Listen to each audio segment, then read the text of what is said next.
Good morning. How's everybody doing today? Wow, it's been a great week, kind of a crazy week. You know, last Sunday we had our campus do the whole thing. And, Victor and Johnny came up there and preached the word. That was awesome, right? Then you had all the slew of the campus people coming up here. You had Candace and Malik, right? Didn't Malik look sharp last Sunday? Right? And Dylan, didn't he look great? Yeah, we had Carlos and Sabrina and Tasia and Dylan, Kiera, Victor Jr. Yeah. And then Richard did his thing. That was awesome. And so the plan to phase me out is almost complete. Yeah. I think that's the way it is. Of course, we had the marrieds get together. That was a lot of fun. We went out to Holy Hill and, ran around, made fun of each other. That was awesome. And then Singles Day. So they got kind of rained out. So you guys didn't do the, the maze thing, and did bowling. The whole bowl. And I saw a video of it. Looked a little out there. I don't think you were all bowling. Okay. You're dancing around, doing crazy things. Of course, today we have our costume party, and I've heard some rumblings of some crazy stuff that people are doing. Should be a lot of fun.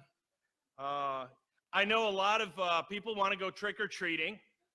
Now, I heard that on the news that 50% of parents steal their children's candy. Jocelyn. Or you're like Jocelyn and you just go trick-or-treating. So a few years ago, I wore my Yoda mask. Yeah, and then people are like, oh, I thought you were going to wear a costume. Yeah, funny. Okay. So this week for our Bible talk, we talked about wearing masks. And so I'm going to continue that today. We talked about the many masks that we wear. You got the tough guy mask. Nothing bothers you. Bring it on kind of guy, right? Then you got the clown. He's happy all the time, but down deep inside is crying, right? Then Mr. Nice Guy. Just a nice guy. Just, oh man, he's so, but there could be a hidden side there, right? Mr. Cool. The font's kind of cool, Mr. Cool. At our Bible talk, we had one visitor shared how at work he acts grumpy all the time so that people leave him alone so he can get his work done. Wow. Yeah. Then you get Mr. Chameleon, all right, who kind of changes depending on who they're with. All right, oh, I'm this way and I'm that way, and you just kind of, depending on the atmosphere, and they'd end up not knowing who they really are. Did you ever see the movie Grease? Yeah, great movie? I know I talked about this before, but, the whole concept is what we're talking about. All right, in the summer, what's his name, Johnny? Danny. He in the summer, he's just a normal guy, and Olivia Newton-John falls in love with him, and they have such a great relationship. Then he goes to high school, and he's Mr. Cool, right? And then it just so happens she shows up at the same high school. And it's like, who is this guy? And at the end, she kind of goes into his world. It's bad, So, they got the song going, I got chills, that kind of thing. Yeah. Not going to sing it. All right. That's my mask. I really can sing well, but I won't let it out, that kind of thing. But we have the tendency to wear masks. Why do we do it? Because we're concerned about what people, if they really knew us, would they really like us? And people don't do it because of fear. Fear of rejection is what it really comes down to. Title of the lesson is The Many Masks We Wear. And it's sad, as a society, we pretty much don't have the freedom to be chapter 3, and Jesus talks about this a little bit. And he talks about the freedom. John chapter 3. And he comes in contact with this guy named Nicodemus, who's a Pharisee. And he's a member of the Jewish ruling council. So he's a top Pharisee. And chapter 3, verse 1, it says, "Now there was a man of the Pharisees named Nicodemus, a member of the Jewish ruling council. He came to Jesus at night and said, 'Rabbi, we know you are a teacher who has come from God. For no one could perform the miraculous signs you are doing if God were not with him.'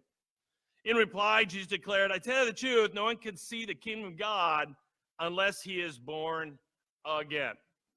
Okay, so here's the issue. He comes to Jesus at night. Why would he do that? Because he really doesn't want people to know that he's having this conversation. And he's throwing the other guys under the bus. He says, "We know that you're from God."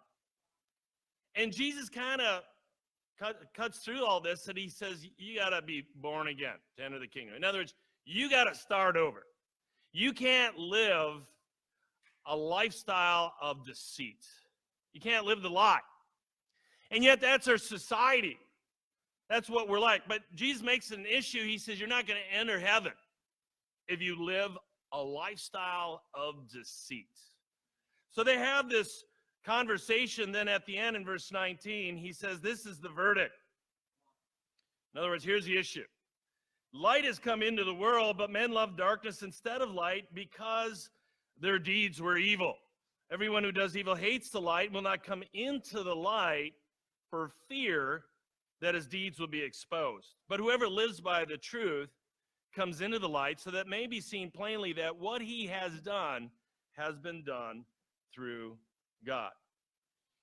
Okay, so Jesus is kind of confronting him here. He says, hey, here's the issue. Men love darkness. Why? Because our deeds are evil. It's embarrassing to talk about our sin. And we don't want to be vulnerable because it's embarrassing, the things that we've done. And Jesus is saying, listen, if you love the truth, you come into the light, you expose that stuff. Why? Otherwise, you can't be free. You can't really live a life of a lie and be free. Well, why not just be open and tell anybody? Because we're cowards. And our fear stops us from being free. We are trapped because of ourselves. And it's a challenging thing because we're so prideful. We don't want to look bad. But who in here has not sinned? And then it comes down to a pride of looking down at each other and so on and so forth. You know, coming into the light is a scary thing, but it's a very freeing thing. If you stay in the dark, you're blinded. You can't really see what you're fighting. And the nature of deceit is you deceive yourself so much you begin to believe the lie. That, no, this is who I am. No, it's not.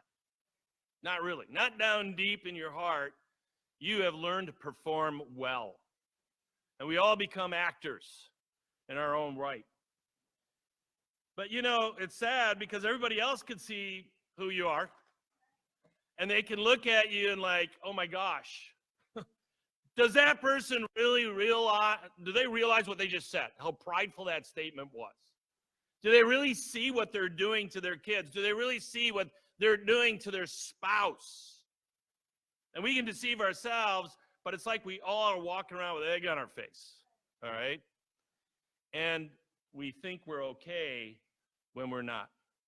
You know, in high school, it begins there, you know, or maybe junior high. I don't know how it is, how old it is nowadays, but kids are brutal to one another. And they attack them, and they harass, and they bully. And so we learn to perform to stay in this standard, or else I'm going to get harassed. And it's painful because our hearts are so vulnerable. You guys get what I'm saying? You remember going through those years? It's a painful time. But our society begins to dictate who we are and who we will become. And either you got to harden your heart or you suffer. And so many choose to harden their heart. or they put on the mask, the different masks, to protect their heart. There's no freedom in it. Have you ever seen the movie Liar, Liar? Jim Carrey. It's a hilarious movie, but there's a lot of deep truths in it. And there's a lot of things about deceit in it. And the story goes that Jim Carrey is a lawyer, and as a lifestyle, he lies. I mean, you know, the school asked the kid, what does your father do? Oh, he's a liar. What? A lawyer. Same thing. And that's how he viewed it. The kid viewed it that way. And so in the movie, basically he asks a wish. I wish that my father can't lie for 24 hours. And it just destroys who he is. He just can't handle it. He's freaking out. He's doing all sorts of things. And people say, hey, how do I look? And he tells them the truth. And they're like, ah. And he's like, ah, you know, that kind of thing. And he just gets he gets beat up, and all sorts of things happen to him. So he tries to get his son to take back the wish. And he says, you know, and he tries to, so the kid's like, why? And he says, everybody lies. Mommy lies. Daddy lies. This person lies. And he says, yeah, but it hurts when you lie to me. And it just kind of hit him right then and there. And that's the reality of it. It hurts other people. When we lie, we don't create great relationships. We destroy relationships. And you got to view putting the mask on as deceit, because that's how Jesus viewed it. Okay, so mask number 1, the mask to impress. Look at Acts chapter 5. You guys ready for this? No. Acts chapter 5. Okay, so this is in the beginning of the church, a little church history here. So in the beginning of the church, you had all these people move to Jerusalem and stay because they wanted to be a part of the church, but they didn't have jobs and they didn't have homes. And so what ended up happening is people would sell their properties and put the money at the feet of the apostles to designate, okay, you just disperse that however it's going to meet the needs, okay? And so that's the common thing that people are doing. Acts chapter 5, verse 1. It says, now a man named Ananias, together with his wife Sapphira, also sold a piece of property. With his wife's full knowledge, he kept back part of the money for himself, but brought the rest and put it at the apostles' feet. Then Peter said, Ananias, how is it that Satan has so filled your heart that you have lied to the Holy Spirit and have kept for yourself some of the money you received for the land?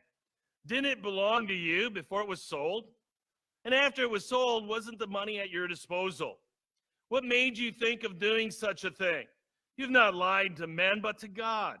When Ananias heard this, he fell down and died. And great fear seized all who heard what had happened. Then the young men came forward, wrapped up his body, carried him out, and buried him. About 3 hours later, his wife came in, not knowing what had happened. Peter asked her, tell me, is this the price you and Ananias got for the land? Yes, she said, that is the price. Peter said to her, how could you agree to test the Spirit of the Lord? Look, the feet of the men who buried your husband are at the door, and they will carry you out also. At that moment, she fell down at his feet and died. Then the young men came in and, finding her dead, carried her out and buried her beside her husband. Great fear seized the whole church and all who had heard about these events. Wow. Now there's a Sunday worship service. Come in, boom. Ananias dies. Guys come in, carry him out, bury him. Then they ask the wife, same thing. She lies right to his face. And she dies. You imagine that? It says great fear seized the whole church. Yeah, I'd be afraid too. Yeah, no, that's what I got. That's what I paid for it. Yeah. But it shows how God felt about deceit. And why did they do it? I mean, you think about it, Peter says, hey, wasn't your land? Couldn't you do with whatever you want? And after you sold it? But why did you have to lie? Why? Because of peer pressure. They wanted to look good. And as a result, they died. Trying to impress people. And we do that all the time. We don't want to look like a failure. We don't want to look like a loser. We want to impress people. The question is, in what ways do we lie to impress? At work, do you blame shift? You did something wrong. Well, he didn't bring it to me on time. And well, it was their fault because of versus no, I did it. It's just being honest. Do you tell part of the story to make it sound better than it is? Do you exaggerate a situation to make yourself look better? Now, as a church leader, I get tempted with this all the time. Because you got church leaders all over the world, and they'll say, how's it going there? And you always want to look good. Oh, yeah, and you tell all the great stuff, but you don't want to tell the bad stuff. Because, you're dealing with people, we got stuff we got to deal with. And there's a huge temptation to just want to look good. Why? Well, because the church is a reflection of my leadership. And it says something to everybody else. Question is, do you do that? What are you responsible for? They are a reflection of your leadership. And why do we do it? Because our security is attached to what we do. People look at it. They weigh it out. Okay, how are you doing? Are you success or not? And people put value in performance. And so we can be tempted to put on that mask to impress. Second mask, the religious mask. Look in Luke 18. Luke 18. Luke 18, starting in verse 9.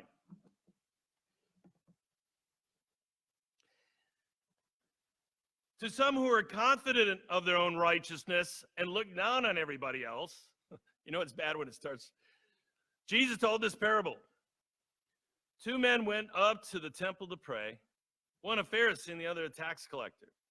Pharisee stood up and prayed about himself, God, I thank you that I'm not like all other men, robbers, evildoers, adulterers, or even like this tax collector. I fast twice a week and give 1/10 of all I get. But the tax collector stood at a distance. He would not even look up to heaven, but beat his breast and said, God, have mercy on me, a sinner. I tell you that this man, rather than the other, went home justified before God. For everyone who exalts himself will be humbled, and he who humbles himself will be exalted. See, you got the humility thing there of exalting yourself. There's a radical difference between these two people, okay? You got the second guy. He doesn't try to excuse things away. He doesn't rationally. He's just like, have mercy.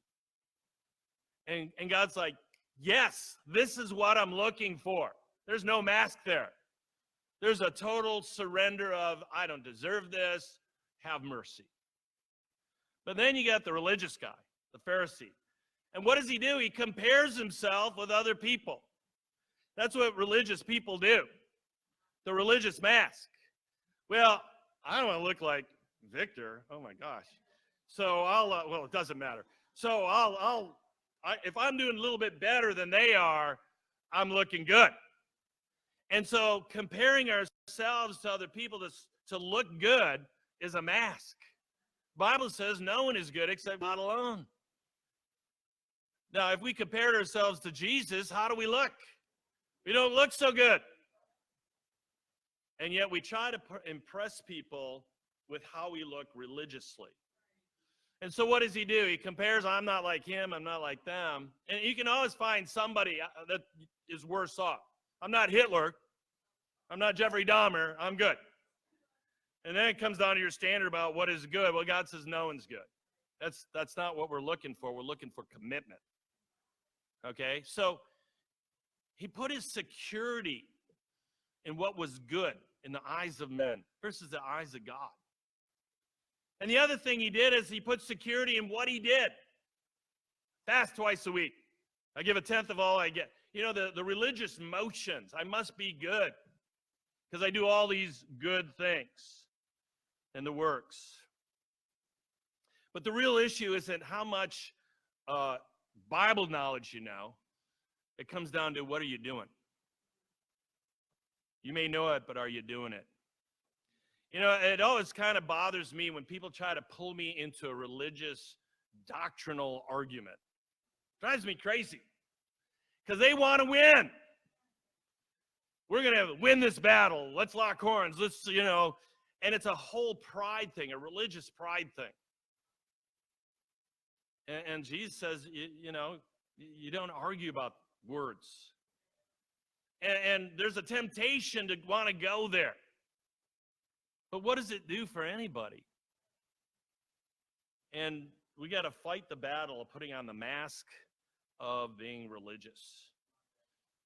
The third mask, the mask of humility, false humility. Look in Luke 7. Verse 36.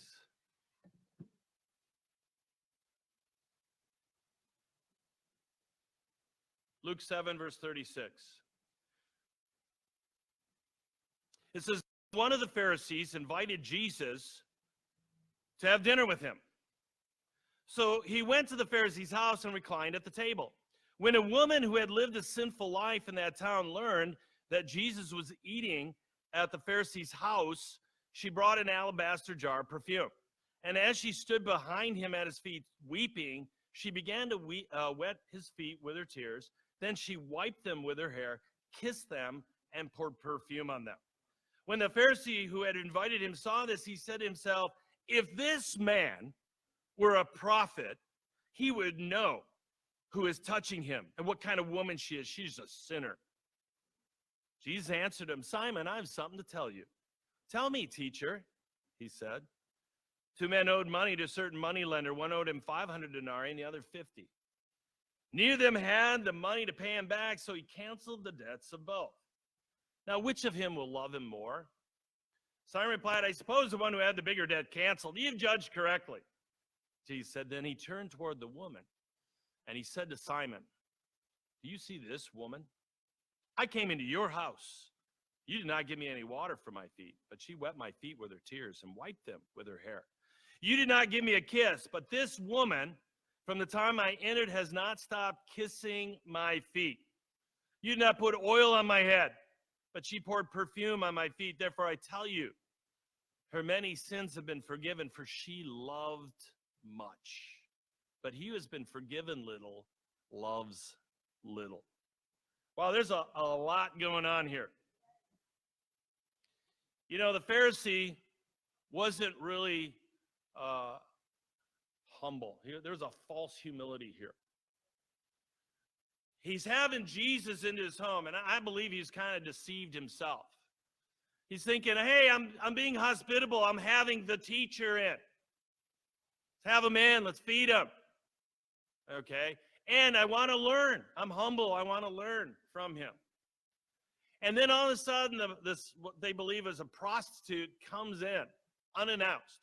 Now, you imagine how his pride is kicking in here. People might be thinking she comes over all the time. And she comes walking in, and his feet are not cleansed. That's a snub on Jesus. And Jesus points these things out. You didn't kiss me. You didn't wash my feet. You didn't do this. You didn't do that. She did. It was against the culture for women to touch men.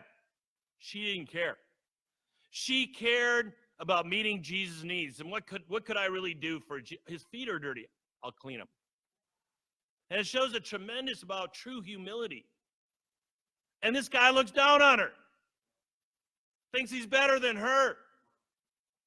And see, that's the false humility.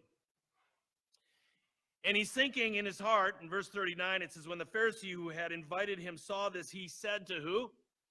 Himself. So this is what he's thinking. if this man, meaning Jesus, were a prophet, he would know who is touching him, what kind of woman she is. She's a sinner. Jesus, knowing what's going on, he says, hey, Simon, I have something to tell you. And Simon's like, oh, tell me, teacher. And it's like this deceit where he's not really open with what he's really thinking. He's putting on this, oh, teach me.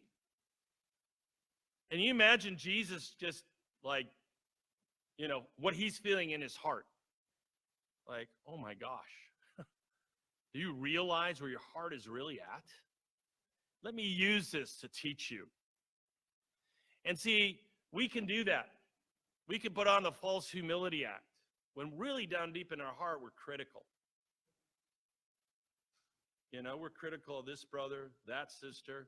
Oh, and we act like there's nothing wrong. Oh, let's just hug and, oh, you did a great message up front, sister, with the communion or the contribution, or wow, how did you do that? When in your heart, you're critical. What was that? And see, that's what creates this falseness in the relationships. Versus saying to Jesus, he could have said, Jesus, I'm having a hard time here. I don't get it. I want to learn, but this woman comes in, she's a prostitute. What are you doing? I don't get it. He should have been humble enough to do that, but because people who are falsely humble don't want conflict, they don't do it. And it's hard to say, hey, I'm really struggling. I'm going to create conflict. I'm going to talk about this because I want to get unified. It takes a lot to get unified. But because we have the mask, we don't want to, let's just all get along. Let's just hug each other. And really, we're not unified. And so there's a false humility that we can have, especially at church. There should be a lot of, hey, you know what? There's some things I'm dealing with here. I have an issue with you. I love you. I want to get unified. Let's talk about this. And if you can't do it, pull somebody else in. Because this is how Satan will destroy the church. Creates disunity when we have false humility. And Jesus teaches them, he says, hey, you see this woman, and he says all this stuff, and he says she's been forgiven much. Why? Because she loved much. It's an issue of love. She knew who she was. She didn't care. She didn't know she was going to get rejected by the Pharisee or whatever, Jesus. She just wanted to please Jesus out of gratitude. And that is the heart of humility. I don't know if what I'm doing wrong, but my heart's in it because I love God. I'll get advice and all that, but hey, let's go after this thing. Let's get unified. False humility, it's not possible. Deceit says, I'm not really with you. Now, this has been an issue for me over the years. I'll tell you why. Now that I'm older, everybody pretty much who disciples us is younger than us. Either they're younger in age or they're younger in ministry. But we still need discipling. You got to have people in your life to challenge you, to love you through things, and help you through it. Jesus said, teach them to obey what? Everything. And until I'm Jesus, I'm going to need that. And the same for you. Okay, so at times I'll get ministry people come in, and I'll see things, and there's all sorts of red flags going off in my head. And I'll say, hey, help me to understand this. I'll learn my lesson. Here's what I see. This is what's happened in the past. What do you think? And sometimes they accept it, and sometimes they reject it. And the challenge is to let it go. It's hard to let it go. And that's just got to be the way it is. I mean, we're called to be humble. And I've always got to be saying, all right, what can I learn from this situation? And there's many times that I've been right. And the temptation is, see, you didn't listen to me. Versus what I've had to learn is say, okay, what do we do now? How do we handle this together? And there's an appreciation for when I do that I don't go, but everything in you wants to fight that. Because we're prideful people. We think we know. And there's a lot of times I've been wrong. But there's that temptation to put that mask on. All right, let's look at another mask. Mask of manipulation. Yeah, Matthew chapter 22.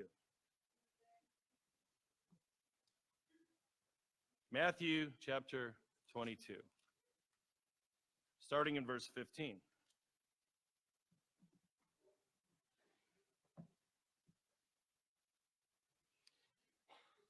Matthew 22:15. Then the Pharisees went out and laid plans to trap him in his words. And that's bad right there. They sent their disciples to him, along with the Herodians. Teacher, they said, we know you are a man of integrity and that you teach the way of God in accordance with the truth. You aren't swayed by men because you pay no attention to who they are. Tell us then, what is your opinion? Is it right to pay taxes to Caesar or not? But Jesus, knowing their evil intent, said, you hypocrites, why are you trying to trap me? Show me the coin used for paying the tax. They brought him a denarius, and he asked them, whose portrait is this, and whose inscription? Caesar's, they replied. Then he said to them, give to Caesar what is Caesar's, and give to God what is God's. When they heard this, they were amazed. So they left him and went away. Mask of manipulation. You look at this thing, they're just trying to flatter Jesus, all right, to trap him. We know you're a man of integrity. You teach the way of God with the truth. You're not swayed by men, all right? And then, we just want to know your opinion. Well, what were they trying to do? If Jesus said, no, you don't have to pay taxes to Caesar, he could get arrested for that. And so they're trying to, we're with you, Jesus. What do you think? Should we do this? And Jesus is like, you hypocrites. Wow.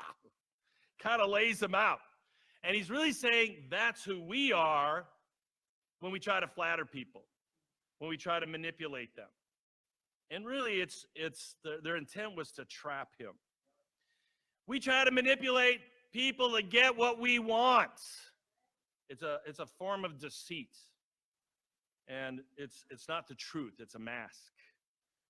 Is it wrong to encourage people? No. What's your motive though? What are you trying to get? I remember my daughters used to do this to me.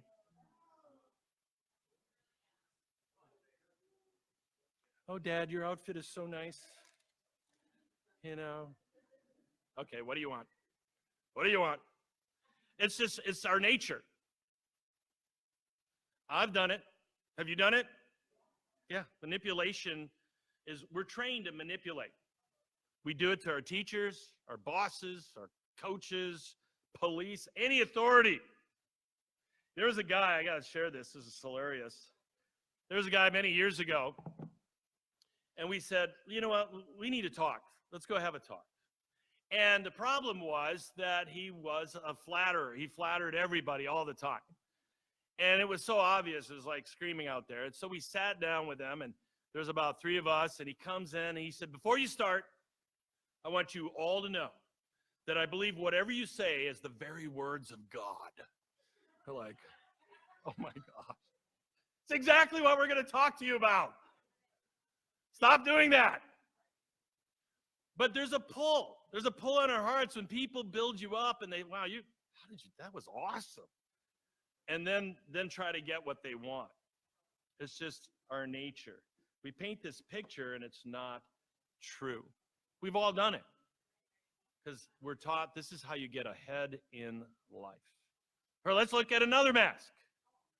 The silent mask. Yeah, Mark chapter 3. If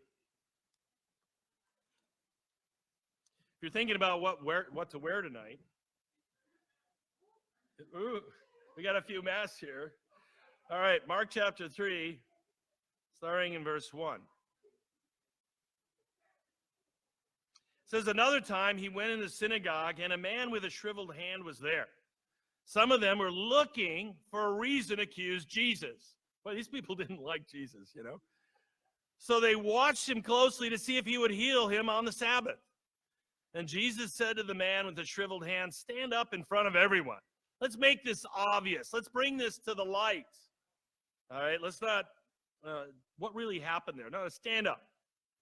Then he asked them, which is lawful on the Sabbath, to do good or to do evil, to save life or to kill? But they remained silent.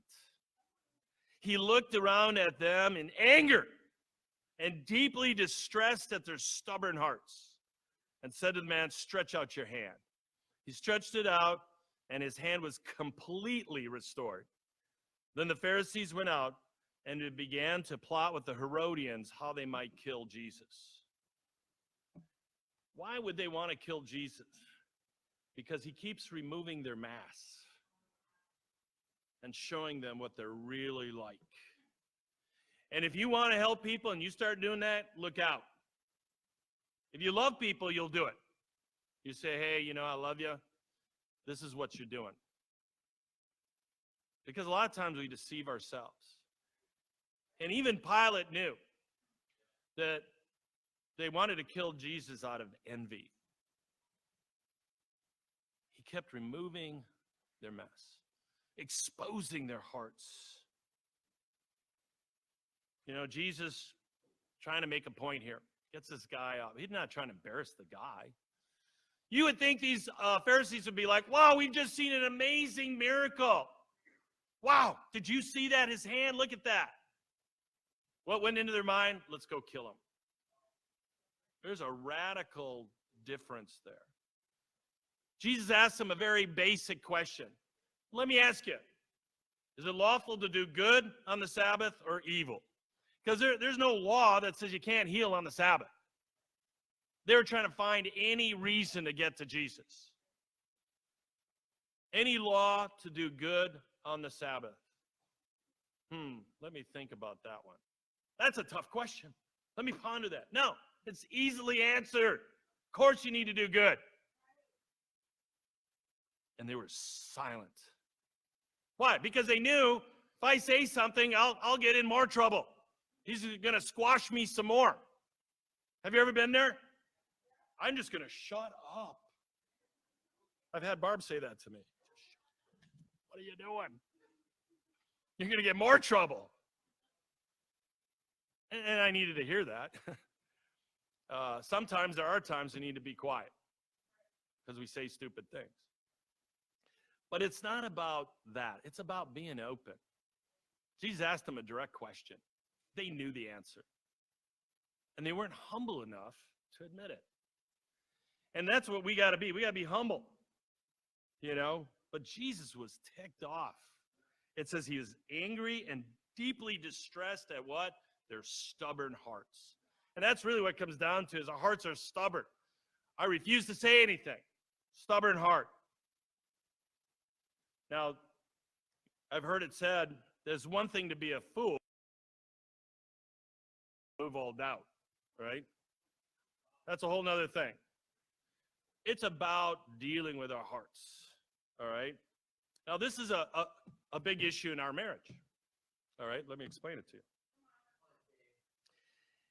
I know at times that we could be talking, and I know that if I open my mouth, this could get ugly. All the marrieds are like, yeah, been there, done that. And there's that, do I say anything? Maybe there's a better time. Maybe, honey, those brownies were awesome. Man, flattery, you know, whatever. But there's a tendency to not want to be open. And in our discipling time, when people help us with our marriage, I tried that many times. I'm just going to be quiet, play the humble card. You know, yeah, you're right. And just shut up. And then they'd focus on Barb because she'd be angry or something, you know. And they caught on. They said, I know what you're doing. You need to get open, buddy. Let's start with you. Oh. And see, that's a tendency, the concealment. I don't want to be open because I know I'm gonna get it, period. There's conflict there. And, the humility part should say, let me start this conversation with what I've done wrong. Boom. That's the humble heart. That's taking the mask off and saying, let me bring it to the light. Let me be open with what's really going on with me. You can't have great relationships and wear a mask. You just can't. The silent mask doesn't work. It's gonna get uglier. It's gonna keep coming back. Eventually, you gotta deal with the issues. And a lot of people don't do it. Okay, so how do you know really what's going on in someone's hearts? Look at Matthew chapter 7. We've done enough mass for the day. Let's talk about this. Matthew 7, verse 15.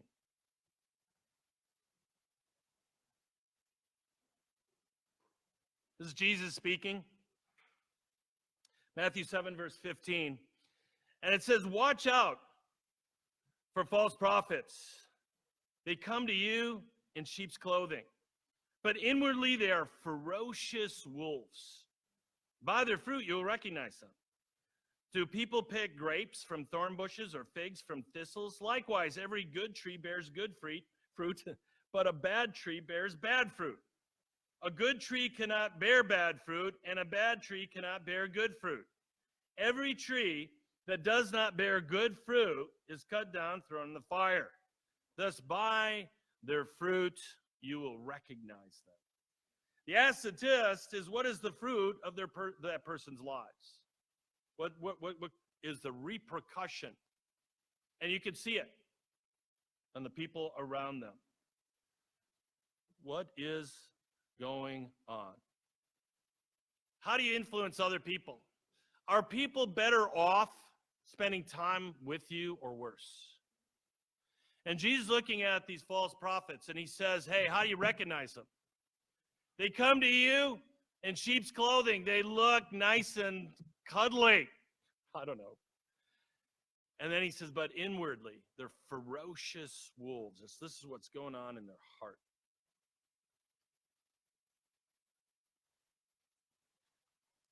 Do we change the world around us for the good or for the bad? There's many times when I've seen couples, they'll come to church and, and they're really, let me help and let me do this and that. They'll leave, and then on the way home, man, did you see what Vlad said? I can't believe it. And can you, and who hears all that? Kids hear it. They are the fruit of that marriage. Primarily the father. And so that as a result, you can look at the kids and say, okay, this tells me a lot about the parent.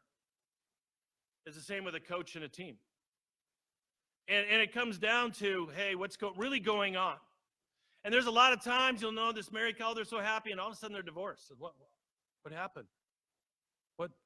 What was going on there? And that's the repercussions of not really dealing with stuff. What is going on behind the scenes? Take off the mask at church. Let's talk about your marriage now.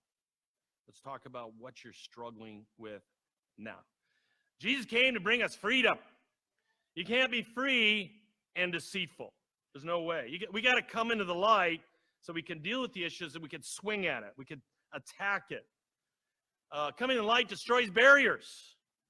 Let's both take off the mask. Let's both talk. And Barb and I have had some confession sessions like, okay, let's talk about this. And then, let's talk, where it comes to light.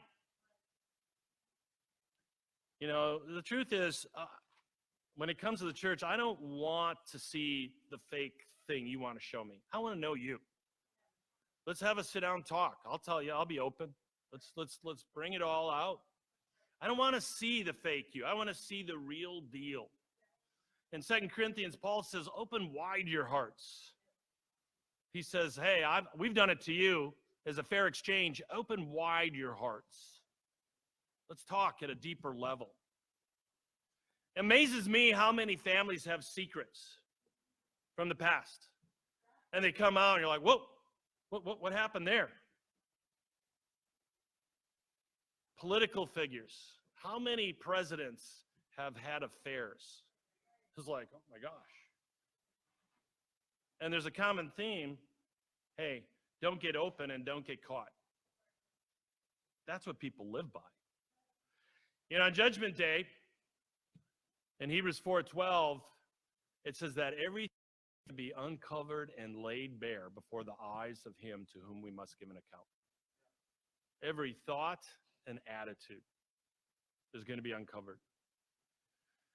And God says, listen, it's going to get exposed eventually. That's what happens. But we got to deal with it now. You know, I think about Jesus and his heart. All right?